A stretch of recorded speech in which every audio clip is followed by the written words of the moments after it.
Hi, and welcome to this edition of Worldwide Wide-Eyed. Everybody knows that the best olive oil in the world comes from Italy. Everybody except some Spaniards, Greeks, Moroccans, some Frenchmen, and one guy in California. But everybody else knows that the best olive oil in the world comes from Italy. And most of that oil comes from Puglia. Puglia has 60 million olive trees. 60 of those trees are on a little property in the village of Marinelli near the town of Cisternino called Villa Tutto. Villa Tutto is the place that Jessica and I chose to be our home. And we so looked forward to our first olive harvest. We asked Andrea, a man of senior years in Puglia and a good friend, as well as being our mentor in all things agricultural, to help us with our first harvest.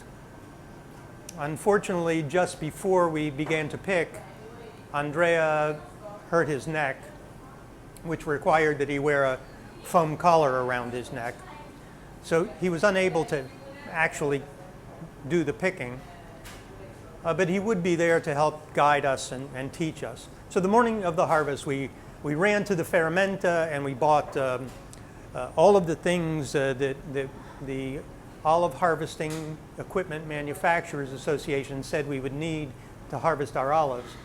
And just to be sure, we bought 2 of everything.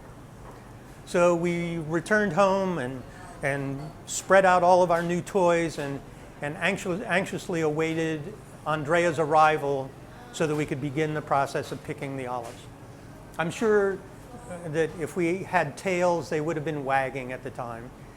And when Andrea pulled up and got out of his car, he took one look at us, and we must have looked like this.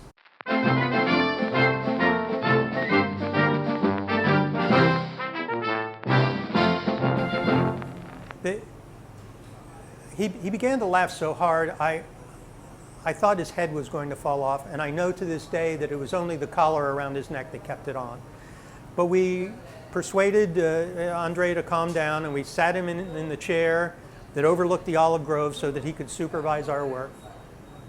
And his supervisory work began immediately when he told us how ineptly we were spreading the nets out under the trees, the nets that would catch the olives.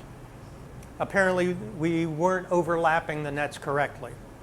We also were being infantile in the way we wrapped the nets around the base of the tree, and we were completely incompetent in terms of spreading the nets far enough to catch the olives, to the point where Andrea finally had enough, got up out of his chair, and took over the entire operation.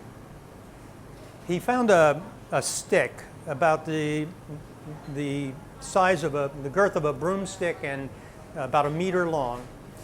And as Jessica and I took our little rakes and raked the olives down into the nets at about the pace that a guy sleeping off a bad drunk would drool, Andrea in the meantime was beating the olives out of the trees with this stick.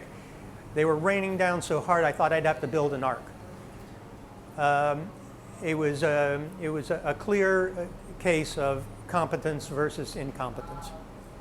But at the end of the harvest, we had collected over 1,300 pounds of olives. Andrea carted the olives off to the Frantoio. Frantoio is a community press where all of the people in the area would bring their olives during the season and have them pressed. And they were immediately weighed. The stems and leaves were separated and discarded. The olives were washed, and they went into this container where 3 huge granite wheels went around and around, crushing the olives into a paste. That paste was spread onto fiber discs, like something Goliath would play Inagata David on, big discs with a hole in the middle. These were then stacked under a hydraulic press. And when the press was engaged, it began to force the oil out of the olive paste, and the most beautiful gold green crystals of olive oil would drop down into a collecting vessel. The only thing left to do was to take a piece of crusty bread, dip it into the brand new freshly pressed oil, and taste the most incredible, beautiful, piquant flavor you've ever experienced in your life. That's the story of our first olive harvest. We have many more stories about our adventures and misadventures in Italy. And if you'd like to read more of them, pick up your copy of Soul of the Heel at Amazon.com. As always, thanks for joining us at Worldwide Wide-Eyed. See you around the world.